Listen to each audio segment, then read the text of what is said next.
Isso. Então, dívida pública, eu acho que falta no Brasil uma percepção sobre o fato de que olhar a dívida pública brasileira apenas como percentual do PIB é uma visão incompleta e nos dá uma percepção equivocada sobre o peso da dívida pública. O exercício aqui, para começar, é mostrar a dívida pública como percentual do PIB em diversos países, antes e depois da crise, para verificar o impacto extraordinário que houve em vários países. Olha, o Japão passa de 183 para 246 do PIB, a Grécia de 100 para 170 do PIB, em razão da crise de 2008. O efeito para nós não foi tão pronunciado como nos outros países emergentes. Agora, reparem que o nosso nível de dívida era parecido com a média desse grupo aí chamado PIGS, que é Portugal, Irlanda, Itália, Espanha e Grécia, em termos médios. Agora, há uma diferença crucial quando se deve entre o rico e o pobre, o país que tem riqueza, patrimônio, e o país que não tem. Recentemente, muito popular, circulou aí por toda a parte o livro do Thomas Piketty, economista francês, escreveu sobre desigualdade, mas o assunto principal do seu livro, o que ele chama de capital, outros chamam de riqueza, é uma estimativa do estoque de riqueza de cada país.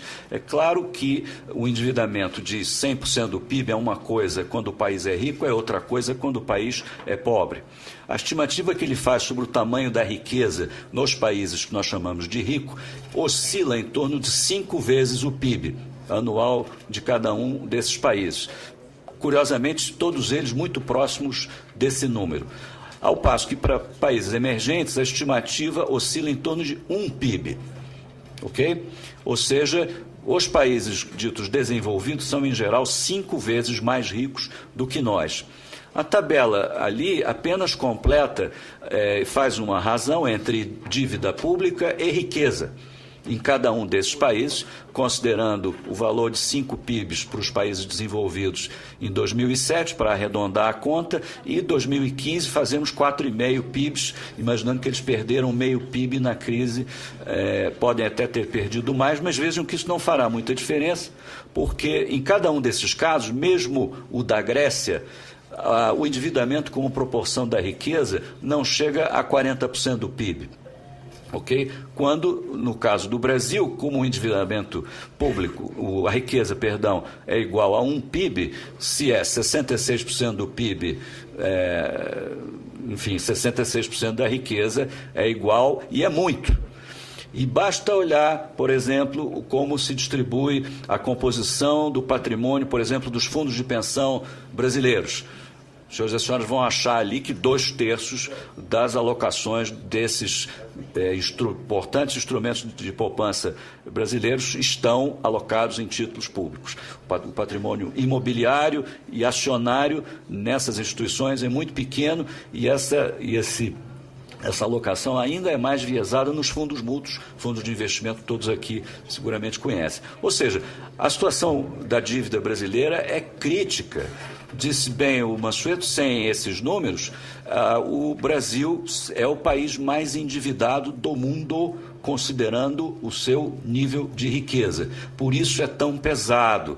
Por isso, para que o governo consiga que a sociedade aloque 2/3 da sua riqueza em papel público, é preciso pagar uma taxa de juros muito alta. E esta é a razão pela qual os juros são estupidamente elevados no Brasil, não tem outra. Não é que o Banco Central é conservador, não é que é malvado, é o tamanho da dívida pública. E a dívida pública reflete a nossa história. São anos e anos de déficit e outras coisas que foram feitas pelas razões, justificadas ou não, mas que nos legaram esse problema.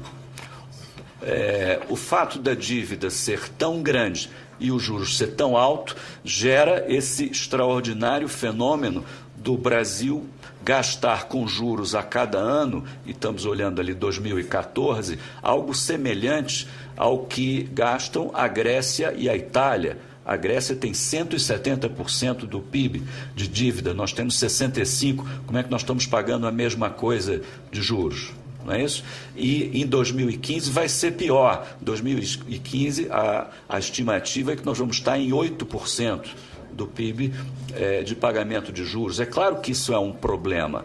É preciso refletir, todavia, com muita sensatez sobre o que é a solução desse negócio, que não é controle de juro, assim como a solução da inflação não é controle de preços. É preciso pensar em mecanismos de redução da dívida pública. Se não tivesse dívida pública, não tínhamos o juro desse tamanho e a situação era completamente outra. Vamos pensar construtivamente sobre como é possível endereçar o problema da dívida pública.